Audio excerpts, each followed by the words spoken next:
Hello everyone, स्वागत है आप सभी का हमारे चैनल मेट कैम क्लासेस में। तो कल जैसे कि आपका एग्जाम है CSIR नेट का, तो उसके लिए सेक्शन ए हम करने जा रहे हैं। तो सेक्शन ए में हम करेंगे क्या, मैंने कुछ क्वेश्चन लिए हैं, उनके मैं कॉन्सेप्ट आपको समझाऊंगा और वो क्वेश्चन आपको कराऊंगा। और वे क्वेश्चन मैंने ऐसे देख के लिए हैं कि मैंने प्रीवियस ईयर का पूरा सेक्शन ए देखा और उसमें मैंने पाया कि कुछ ऐसे टॉपिक हैं जो बार बार रिपीट हो रहे हैं और जो कि बहुत आसान हैं। तो उनके बारे में हम एक एक करके डिस्कशन करेंगे। ठीक है, तो चलिए भाई शुरू करते हैं। देखिए, जैसे कि पहला क्वेश्चन आपके सामने मैं लेके आया हूं, बहुत अच्छा क्वेश्चन है, बस ध्यान से आपको देखना है।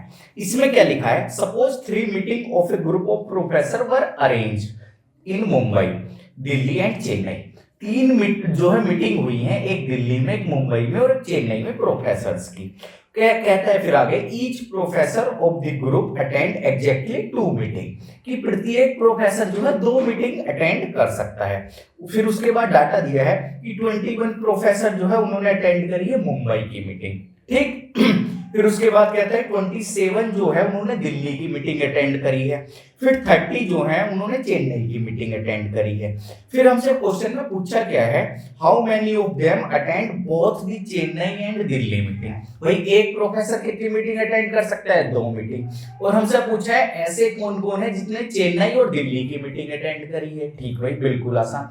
अगर हमें नंबर ऑफ प्रोफेसर पता हो तो हम क्या करेंगे, जिन्होंने मुंबई की मीटिंग अटेंड करी है इसका मतलब वो दिल्ली और चेन्नई की अटेंड नहीं करेंगे दोनों एक साथ, क्योंकि एक प्रोफेसर 2 ही मीटिंग अटेंड कर सकता है।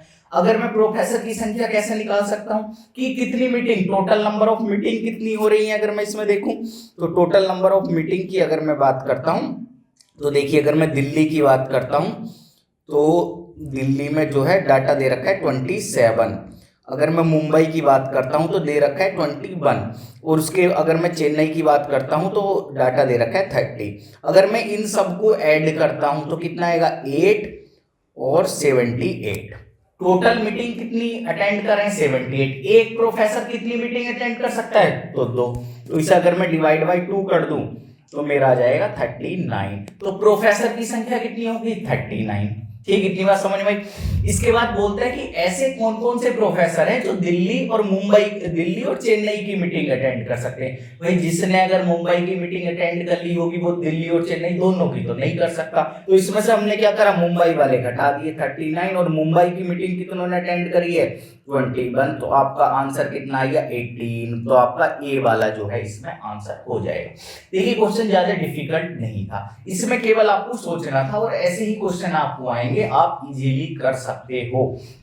चलिए भाई नेक्स्ट देखते हैं। तो दूसरा देखिए, दूसरा क्वेश्चन आपसे क्या बोलता है, the difference between the square of the ages of a father and his son is 899, the age of father when son was born।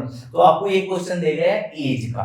तो हमेशा जब कभी भी आपको ऐसे क्वेश्चन आए तो आपको करना क्या है, आपको इक्वेशन बनानी है। ठीक है, कि कितनी इक्वेशन बन सकती है। चलिए भाई हम इसमें इक्वेशन बना के देखते हैं। ऐसे क्वेश्चन आपको और भी एग्जाम में आ सकते हैं, तो आपको करना क्या है, सिंपल आपको इक्वेशन बनानी है जो जो उन्होंने बोल रखा है। और एज डिफरेंस कभी भी चेंज नहीं होगा, ये भी ध्यान रखना है आने वाले क्वेश्चनों के लिए।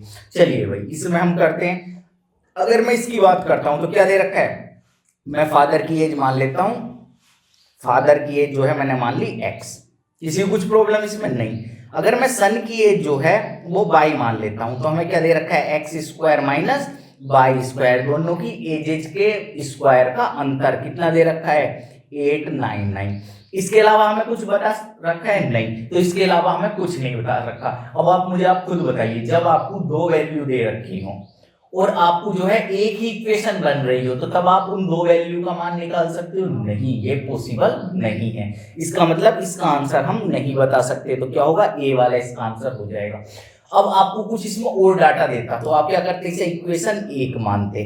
फिर आप कुछ और डाटा देता, x प्लस वाई इतना दे रखा है, तो आप जो है दूसरा डाटा मानते। सपोज करिए इसका तो आंसर आ गया, मैं आगे के लिए बता रहा हूं आपको। सपोज करिए आपको दे रखा हो कि x प्लस वाई का आपको जो है स्क्वायर दे रखा हो और उसकी एज आपको बता रखी हो, सपोज करिए कुछ भी कि 1000 आपको बता रखी हो, तब आप इसे सोल्व कर सकते हो। आपके सामने 2 इक्वेशन आ गई, तो पहली इक्वेशन को आप सोल्व कर सकते हो। ए स्क्वायर माइनस बी स्क्वायर क्या होता है, ए प्लस बी और ए माइनस बी। तो आप जो है ऐसे करके इसे सोल्व कर सकते हो। दोनों को आप क्या करते कि इन्हें भाग दे देते आपस में या इनका अंतर करते, जैसे भी इक्वेशन हमारी सोल्व होती। तो इस तरह के क्वेश्चन आपको ऐसे सोल्व करने हैं, इस बात का आपको विशेष ध्यान रखना है। देखिए नेक्स्ट क्वेश्चन देखिए बहुत अच्छा है, और इस टाइप के क्वेश्चन आपके एग्जाम में बहुत आते हैं। तो जो मैं कॉन्सेप्ट बता रहा हूँ, कॉन्सेप्ट पे आपको फोकस करना है। अब देखिए क्वेश्चन क्या कहता है, a train running at 36 kilometre per hour cross a mark on a platform in 8 second. ठीक भाई, एक मार्क लगा हुआ है, ये एक प्लेटफॉर्म है, इस पे ये मार्क लगा हुआ है, मान लीजिए पूरा प्लेटफॉर्म है, ठीक है, और यहाँ ये मार्क लगा हुआ है। कोई ट्रेन इधर से आ रही है, तो वो ट्रेन जो है इस मार्क को कितने टाइम में क्रॉस करती है। सपोज करिए यहाँ आ गई ये ट्रेन, और इसे पूरा जो क्रॉस करेगी वो कितने टाइम में कर रही है, ये कह रहा है 8 सेकेंड में क्रॉस कर रही है। ठीक, फिर कहता है कि and take 20 second to cross the platform, और इसे कितने सेकेंड में कर रही है, 20 सेकेंड में क्रॉस कर रही है। What is the length of the platform, हमें प्लेटफॉर्म की लेंथ बतानी है। तो भाई कैसे बता सकते, देखिए ट्रेन जो है बड़ी होती है, ट्रेन आई है प्लेटफॉर्म में, ट्रेन है, अब यहाँ से एंटर कर गई, और क्रॉस कब माना जाएगा, तब ये पूरी ट्रेन, और ये सपोज करें यहाँ तक ट्रेन है, ये ऐसे बाहर निकल गई, तो मतलब जितनी प्लेटफॉर्म की लंबाई और जितनी ट्रेन की लंबाई, दोनों दूरी उसे तय करनी होगी किसी प्लेटफॉर्म को क्रॉस करने के लिए। ठीक है, अगर छोटा सा कोई इंजन होता है, इंजन का छोटा सा पार्ट, तो क्या होता है कि भाई ये है छोटा सा, ये स्पैन की लिप देखिए, और ये यहाँ से आया और ये क्रॉस कर गया। पर ट्रेन क्या है, ये पूरा सोचिएगा, तो यहाँ से आया ये, अब यहाँ तो आ गया, अब इसका ये ट्रेन का जो है इंजन वो तो क्रॉस कर गया, पर बैक डिब्बे तो रह गए, अब ये क्रॉस करे। तो मतलब प्लेटफॉर्म की लंबाई और ट्रेन की लंबाई हमें चाहिए इस क्वेश्चन को करने के लिए। अब ट्रेन की लंबाई कैसे निकालेंगे, देखिए दे क्या रखा है कि 8 सेकंड में एक मार्क को क्रॉस करती है, एक छोटा सा ये बिंदु है, इसे 8 सेकंड में क्रॉस कर रही है। इसका मतलब क्या हुआ, यहाँ से हम ट्रेन की लेंथ निकाल सकते हैं। तो ट्रेन की लेंथ यहाँ से निकाल लीजिए। अच्छा, ये कितना दे रखा है, 36 किलोमीटर पर आवर, इसे जो है मीटर पर सेकंड में बनाने के लिए आपको किससे गुणा करनी पड़ेगी। अगर इसकी गुणा मैं 36 गुणा 5/18 से कर देता हूं, तो आपका जो है मीटर पर सेकंड में वैल्यू आ जाएगी। ध्यान रखना, मीटर पर सेकंड में बनाने के लिए 5/18 से गुणा करनी होती है। कितना बचा, 2, और यह 10 मीटर पर सेकंड जो है हमारी ट्रेन की स्पीड है। ट्रेन की स्पीड कितनी हुई, 10 मीटर पर सेकंड। ठीक, अब जो है प्लेटफॉर्म को, एक मार्क को 8 सेकंड में क्रॉस कर रही है, 8 सेकंड में। ठीक है, 1 सेकंड में कितना चलती है, 10 मीटर। अब बताइए 8 सेकंड में कितना चलेगी, तो आ जाएगा आपका 80 मीटर। तो ट्रेन की जो लेंथ है, जो ट्रेन की लेंथ है, ट्रेन की जो लेंथ है वो आई आपकी 80 मीटर। इतना क्वेश्चन समझ में आया आपको, ट्रेन की लेंथ 80 मीटर आ गई। ठीक है, अब प्लेटफॉर्म को क्रॉस करने में कितना समय ले रही है, 20 सेकंड। तो भाई 20 सेकंड में कितना चलेगी, अगर आपको बताऊं तो 20 सेकंड में चलेगी वो 1 सेकंड में 10 मीटर, तो 20 सेकंड में 200 मीटर आपकी वो ट्रेन चलेगी। 20 सेकंड में कितना मीटर चलेगी, 200 मीटर। ठीक है, 200 मीटर तो क्या हुआ कि वो ट्रेन चल रही है, उसे कितना 200 मीटर जो है वो ट्रेन चली, कब, जब उसने प्लेटफॉर्म की दूरी भी तय करी और अपनी लंबाई की भी दूरी तय करी, तभी तो चल रही है। इसमें से अगर मैं ट्रेन की लंबाई घटा देता हूं तो क्या आ जाएगी, आपकी प्लेटफॉर्म की डिस्टेंस आ जाएगी, कितना है, 120 मीटर। ठीक है भाई, 20 मिनट का समय तो वो तब ले रही है, तब वो 2 डिस्टेंस तय कर रही है। एक तो जितनी प्लेटफॉर्म की लंबाई उतनी डिस्टेंस तय कर रही है, दूसरी जितनी ट्रेन की लंबाई उतनी डिस्टेंस तय कर रही है। तो हमने ट्रेन की लंबाई घटा दी उसमें से, तो आपका आंसर आ गया। इस तरह के सवाल भी आपके क्वेश्चन में आते हैं, और इसे ध्यान से आप जो है नोट कर लेना, समझ लेना कि पहले क्या है, ट्रेन की लेंथ हमने निकाली, कोई मार्क दे रखा है तो, और मीटर पर सेकंड में कन्वर्ट करने के लिए 5/18 से गुणा करी, और उसके बाद जो है हमने प्लेटफॉर्म की लंबाई टोटल निकालने के लिए पहले जो है ट्रेन और प्लेटफॉर्म दोनों का निकाल लिया, फिर उसे जो है हमने डिवाइड कर, मतलब घटा दिया ट्रेन वाले की लंबाई। ठीक है, क्वेश्चन आपको समझ में आया। चलिए भाई नेक्स्ट चलते हैं। ये क्वेश्चन देखिए कितने इजी क्वेश्चन आते हैं, बस क्या है आपको थोड़ी सी इनकी लैंग्वेज समझनी है। और देखिए क्वेश्चन क्या कहता है, the distance between x and y is 1000 kilometre. एक पॉइंट आपको दे रखा है, सपोज करिए x, और एक पॉइंट दे रखा है आपको y, तो इनके बीच की जो डिस्टेंस है वो आपको दे रखी है 1000 किलोमीटर। 1000 किलोमीटर दे रखी है। कहता है कोई पर्सन जो है 8 बजे जो है फ्लाई करता है x से, कितने बज रहे हैं यहाँ, 8 AM सुबह के 8 बजे है, और यहाँ कितने बजे पहुंच जाता है वो 10 AM पे वो यहाँ पहुंच जाता है। कितने आवर लगे जाने में 2 आवर लगे। ठीक, उसके बाद क्या कहता है कि 4 घंटे आराम करने के बाद वो जो है दोबारा फ्लाई करता है और 4 बजे जो है एक्स पे आ जाता है। अगर यहाँ से कोई व्यक्ति 4 घंटे का आराम करेगा तो कितने बज जाएंगे उसे 2 PM शाम के 4 बज जाएंगे, और तब वो वापसी आया एक्स पे तो समय क्या और था 4 PM समय हो रहा था। तो बताइए यहाँ से यहाँ तक आने में कितना टाइम लगा 2 आवर। तो इसका मतलब उसने 4 आवर में कितनी डिस्टेंस तय करी 2000 किलोमीटर। तो 1 आवर में उसकी डिस्टेंस कितनी हुई 500 किलोमीटर। स्पीड कितनी होगी एवरेज 500 किलोमीटर पर आवर इसकी एवरेज स्पीड होगी। तो आंसर कौन सा हो जाएगा आपका फर्स्ट वाला आपका आंसर हो जाएगा। देखिए कितना आसान क्वेश्चन था। आपको क्या है लैंग्वेज समझनी है और ऐसे आपको लिख लेना है, जैसे मैंने लिखा है ना ये पूरा, तो ऐसे आपको ये सब कुछ ये ऐसे पूरा आपको लिख लेना है। ठीक है, समझ में आया क्वेश्चन आपको। चलिए भाई नेक्स्ट क्वेश्चन देखते हैं। अब ये क्वेश्चन देखिएगा, बड़ा ही अच्छा क्वेश्चन है। A milkman add 10 litre of water to 90 litre of milk. उसके पास क्या है 90 लीटर तो है मिल्क मैं यहाँ लिख रहा हूं और वाटर जो है मैंने यहाँ लिख दिया, इनका रेशियो कर रहे हैं। अगर इसके पास 90 लीटर मिल्क है तो इसके पास क्या है 10 लीटर पानी है। ठीक, इतनी बात समझ में। फिर क्या कहता है after selling 1/5 of the total quantity का जो है 1/5 उसने सेल कर दिया।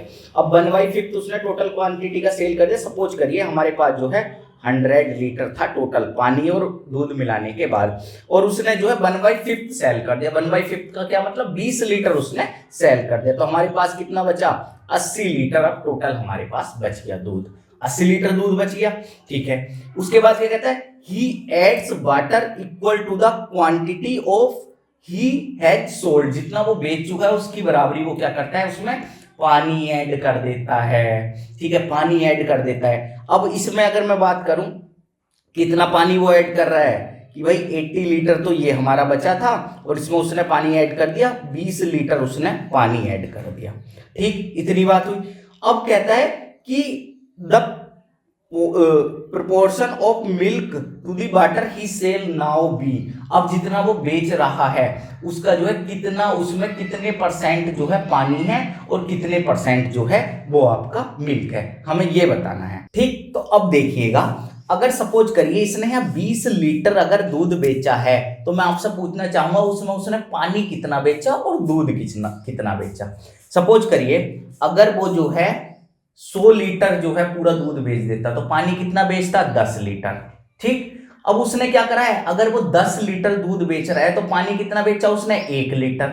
अगर उसने 20 लीटर दूध बेचा है तो इसका मतलब उसमें कितना पानी था 2 लीटर। अगर उसने 20 लीटर ये दूध बेच दिया, अगर 20 लीटर दूध उसने बेचा है तो उसमें पानी कितना था वाटर कितना था उसमें 2 लीटर पानी था। ठीक है, और उसमें दूध कितना था अगर मिल्क की बात करूं तो कितना था 18 लीटर उसमें क्या था मिल्क था, क्योंकि 1 लीटर में जो है वो 90% मिल्क है।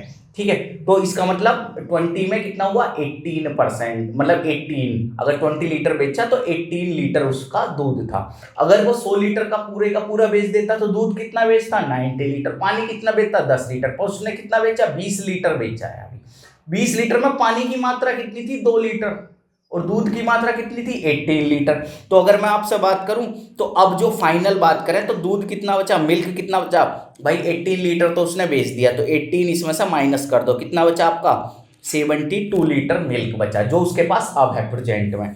साथ ही साथ अगर इसमें से 2 लीटर उसने पानी बेच दिया था तो अब कितना बचा इसके पास 8 लीटर पानी बचा, और इसने 20 लीटर इसमें फिर से मिला दिया।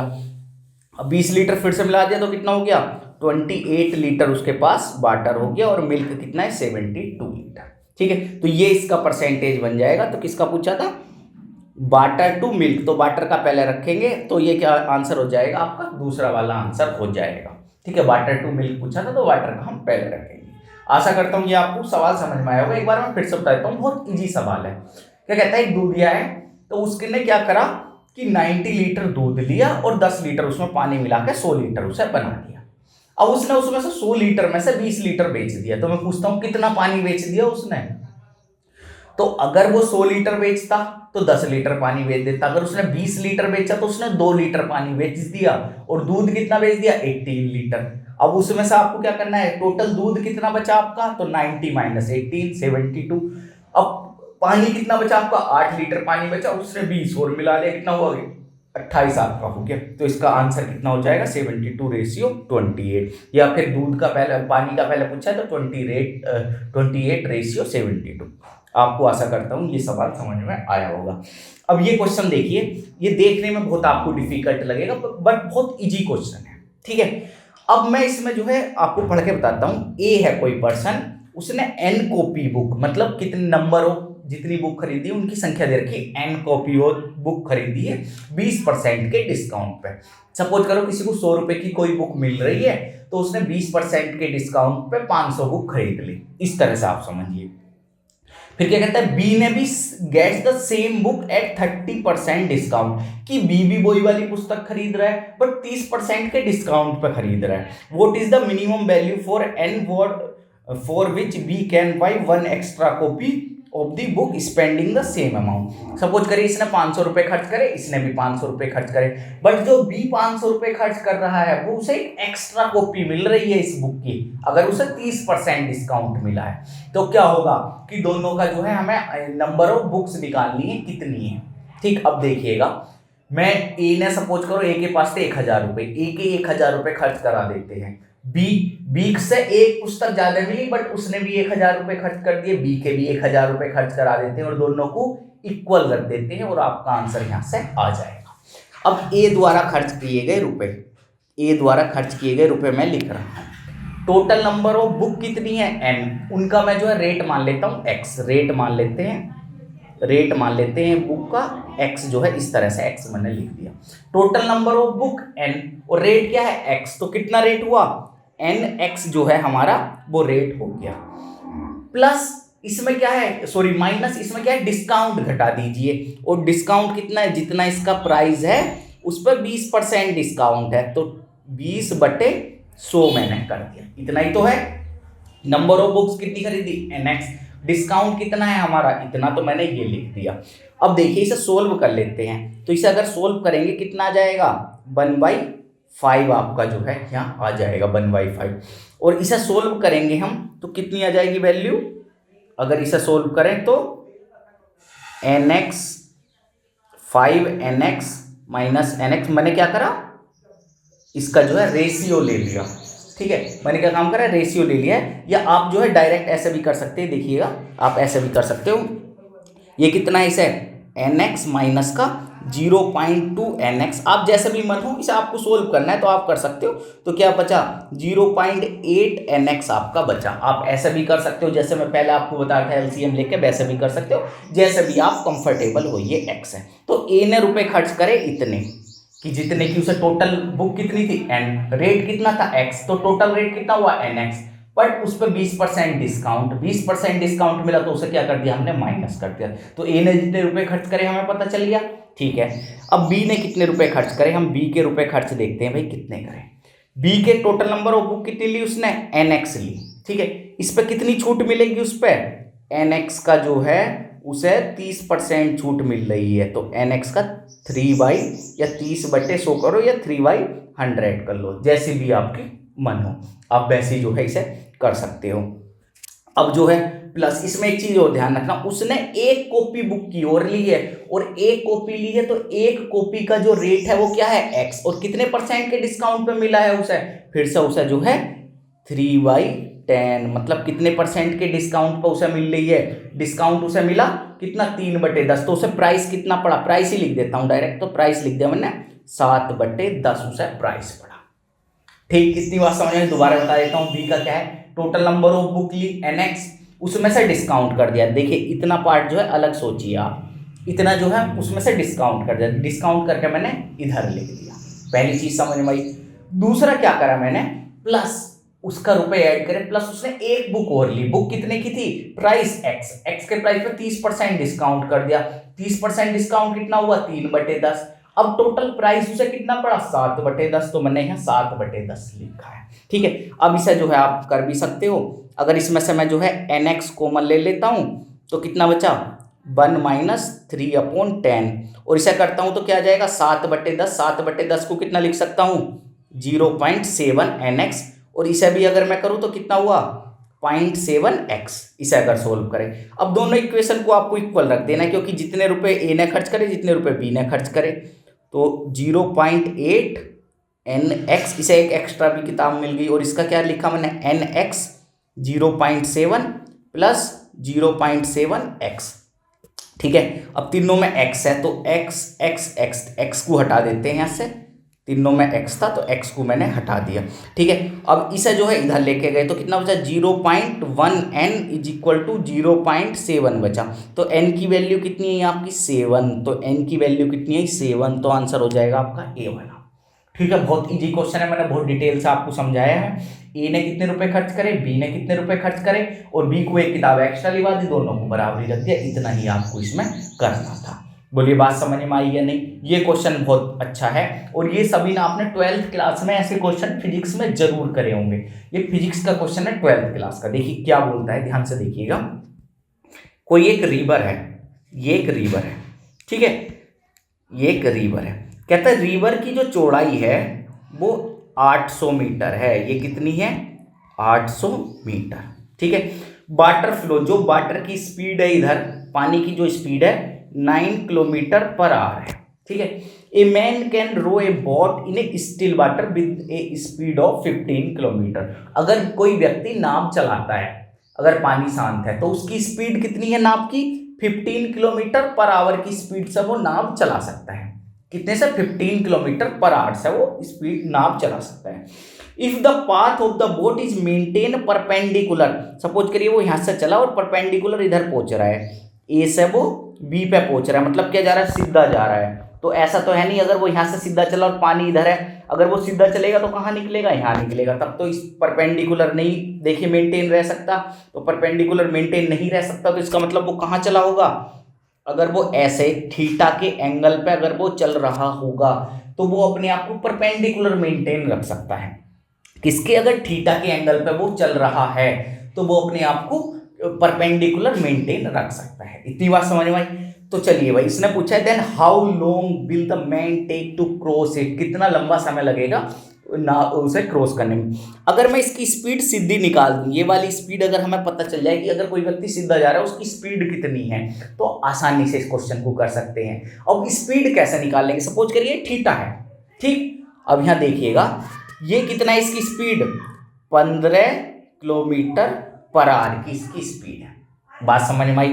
अब इसके दो कंपोनेंट तोड़ लेते हैं एक ये वाला कंपोनेंट ये वाला कितना हो जाएगा जो बेस पे है वो क्या लेते हैं 15 कोस थीटा और ये क्या हो जाएगा 15 साइन थीटा। यही तो हो जाएगा 15 साइन थीटा। अब आप मुझे एक बात बताइए किसी व्यक्ति को परपेंडिकुलर रहने के लिए जितना फोर्स इधर लग रहा है उतना ही फोर्स इधर लगेगा तभी तो वो परपेंडिकुलर रह सकता है। इधर कितना फोर्स लग रहा है राइट साइड में नदी की स्पीड कितनी 9 किलोमीटर पर आवर तो लेफ्ट साइड में भी कितना फोर्स लग रहा होगा 9 किलोमीटर पर आवर का जो है वो फोर्स लग रहा होगा तभी जो है वो मेंटेन सीधा रह सकता है। तो क्या है लेफ्ट साइड का हमें पता है कितना है 15 sine theta is equal to कितना है जितना लेफ्ट का उतना राइट का तो तभी तो मेंटेन रहेगा। तो इसे लिख दिया किलोमीटर पर आवर। तो यहाँ से आप जो है साइन थीटा की वैल्यू निकाल सकते हो 9/15। अब ये कोस थीटा की वैल्यू आपको निकालनी है। आपके पास दो ट्रिक हैं। कौन कौन सी ट्रिक है देखिएगा ध्यान से।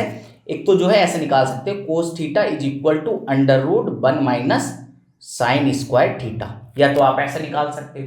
दूसरा आपके पास क्या है कि ये अगर एक कोई है एंगल है इधर तो इसे क्या लेते हैं हम लंब जिसे आप परपेंडिकुलर भी बोलते हो। ये क्या है आधार जिसे आप बेस भी बोलते हो।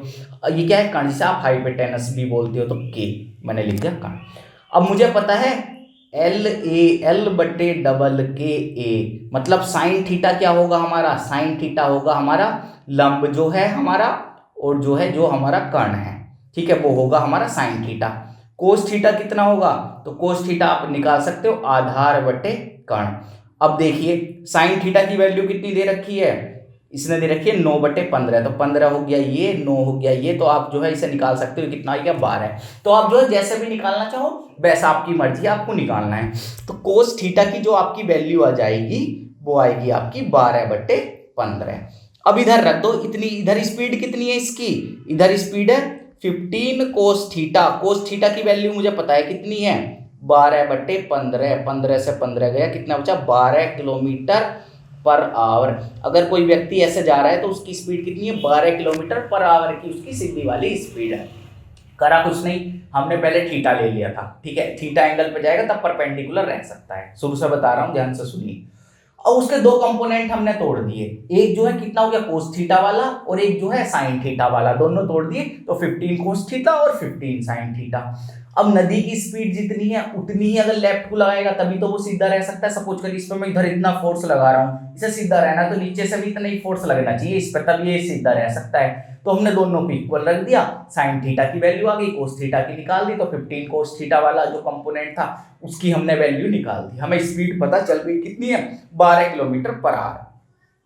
अब देखिए मीटर में दे रखा है तो इसे क्या करूंगा, 12 गुणा 1000, और ये क्या बन गया मीटर, और इसे मिनट में करने के लिए क्या कर दिया, 60 से गुणा कर दिया, ये आया, ये हो गया 2।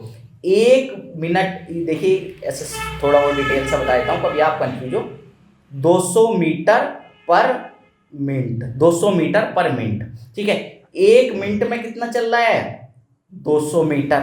800 मीटर कितने मिनट में चलेगा, 4 मिनट में। तो आंसर इसका बी वाला हो जाएगा। बोलिए बात समझ में आई या नहीं। तो ये फिजिक्स का क्वेश्चन था, बट मैंने आपको कॉन्सेप्ट समझा दिया। आज के बाद आपको जैसा भी कॉन्सेप्ट आया आप कर सकते हो। अच्छा, इसमें मैं एक दो बातें आपको और बताना चाहूंगा, देखिएगा ऐसा भी क्वेश्चन आपके एग्जाम में आ सकते हैं। तो देखिएगा ये वाली जो मैं अब बात बता रहा हूं, सपोज करिए ये नदी है और ये इधर फ्लो हो रही है, कोई पर्सन ऐसे तैर रहा है, इधर की तरफ तैर रहा है, तो उसकी जितनी स्पीड है बी है सपोज करो स्पीड, तो उसमें रिवर की स्पीड आप ऐड कर दोगे। और कहीं कोई अगर उल्टा तैर रहा है, जितनी उसकी स्पीड है उसमें से रिवर की स्पीड आप माइनस कर दोगे। तो ऐसे भी आप जो है क्वेश्चन आए तो ऐसे भी कर सकते हो, ठीक है। चलिए भाई इतना हो गया। ये क्वेश्चन देखिए, ये क्वेश्चन भी बहुत अच्छा है। क्या कहता है, a milk vendor has 50 litre of milk and supply 5 litre to every customer. उसके पास जो है 50 लीटर दूध है और वो 5 लीटर सभी कस्टमर को जो है दूध सप्लाई करता है। After each transaction he had 5 litre of water. Suppose करिए 50 लीटर मेरे पास दूध है, मैंने पहले कस्टमर को दिया जो है 5 लीटर दूध, और उसके बाद मैंने उसमें 5 लीटर पानी मिला दिया। दूसरे कस्टमर को मैंने 5 लीटर दूध दिया, फिर उसमें दोबारा मैंने 5 लीटर पानी मिला दिया, जो हमारी कैन है। तो वो पूछता है what is the percentage of milk contained in A litre of A solution purchased by the 5th customer. जो आपका 5th कस्टमर है वो अगर दूध परचेज कर रहा है तो उसमें कितना परसेंटेज दूध है। भाई सब शुरू में कितना था, 100% था, तो पहले पर्सन को कितना मिला, 100%। क्लियर है। दूसरे पर्सन को कितना मिला कि अब तो दूध कितना बचा उसमें, 45 लीटर बचा। टोटल सॉल्यूशन कितना है, 50 है। 45 क्यों बचा, क्योंकि 5 तो हमने पहले को दे दिया, दूसरे की हम बात कर रहे थे। तीसरे की अगर हम बात करें, ठीक है, तो इस टोटल का हमें कितना निकालना पड़ेगा, टोटल का 45/50% हमें निकालना पड़ेगा। तो मैं डायरेक्ट गुणा कर देता हूं, तो इसका दोबारा से क्या हुआ, दोबारा से जो वो 45 बना और 50। देखिए ये मैंने गुणा का निशान लगाया है, मल्टीप्लाई करा है। इसका मतलब आपको ऐसे नहीं करना कि हाँ कि दूध तो अब इतना बचा इतना बचा, क्योंकि मैंने पहले ही मल्टीप्लाई कर दिया यहाँ। अब अगर वो पहले दूसरे तीसरे को चौथे पर्सन को देता है तो फिर से इतना, और 5वें पर्सन को देता है तो फिर से इतना। 5वें पर्सन को इसने दिया तो हमें 5वें पर्सन का ही बताना कितना कितना मिला उसे, तो 5वें का कितना मिला हमने कर दिया। पहली बार को ऐसा, दूसरे की बार को ये, तीसरी बार को ये, चौथी बार को ये, 5वें को इतना मिल रहा है। तो ये आपको परसेंटेज अब निकालनी है। तो परसेंटेज ये निकाल सकते हो आप। आपको सिंपल क्या करना है कि मल्टीप्लाई कर देना है इसका और डिवाइड कर देना है, तो आपका जो है ये आंसर आ जाएगा। ठीक, कि कितना इसे मिला, कितने परसेंट इसे मिला। देखिए पहले को कितना मिला, 100% दूध। दूसरे को कितना मिला, इसका 45/50। तीसरे को कितना मिला, इसका 45/50। चौथे को कितना मिला, इसका 45/50। पांचों को कितना मिला, इसका 45/50। ठीक है, तो आप सिंपल इसकी मल्टीप्लाई करना और इसका निकाल देना। मल्टीप्लाई देखिए मैं आपको बता देता हूं, ये 9/10 बन जाएगा। 9/10, 9/10 और जो है 9/10। अब इसे कैसे करना, ये कितना हो गया, 9 9 81 और 81। अगर इसकी अगर आपको वैदिक मैथ से गुणा करो, देखिए वैदिक मैथ भी सीख लिए। सबसे पहले इन दोनों की गुणा करते हैं, तो 1 की 1 से करी 1 आया, फिर क्या करते हैं, ऐसे क्रॉस मल्टीप्लाई करते हैं, 8 की 8 से करें, 8 की 1 से करें कितना आया 8, इस 8 की 1 से करें कितना आया 8, टोटल कितना हो गया 16, लिख दिया 6, हासिल लगा 1। ठीक है, अब कितना है, इन दोनों की आपस में करेंगे 8 8 64 और एक हासिल का 65, तो 65 और इसकी 100 से गुणा करते हैं परसेंटेज बनाने के लिए, तो 65.61 आपका जो है वो टोटल आ जाएगा। बोलिए बात समझ में आई है आपको या नहीं। चलिए भाई ये क्वेश्चन और देखिए, ये भी बहुत अच्छा क्वेश्चन है, इसमें वेन डायग्राम का क्वेश्चन है। पूछा है कोई आपकी क्लास है 84, उसमें हमारे स्टूडेंट हैं, ठीक है, उसमें कहता है 29 जो है वो साइंस में फेल हो रहे हैं, 43 जो है वो मैथ में फेल हो रहे हैं, और 17 स्टूडेंट ऐसे हैं जो दोनों में फेल हो रहे हैं। तब आपको जो है वेन डायग्राम से बताना है कौन सा इसमें ठीक है। ठीक, अब बताइए एक चीज देखिए, 43 तो किस में फेल हुए, साइंस में फेल हुए, 17 किस में फेल हुए, सॉरी 29 जो है वो साइंस में हुए, 29 साइंस में, और 43 जो है मैथ में फेल हुए, और 17 ऐसे स्टूडेंट हैं जो दोनों में पास हैं, 17 ऐसे स्टूडेंट हैं दोनों में पास हैं। 84 स्टूडेंट हैं, 84 में टोटल कितने पास हैं, 17 पास हैं, तो 17 पास है, पास तो फेल स्टूडेंट की संख्या निकाल सकते हो यहां से, कितना बचा 7 और 67 जो है टोटल स्टूडेंट हमारे क्या हैं, फेल हैं, 67 स्टूडेंट क्या हैं, फेल हैं।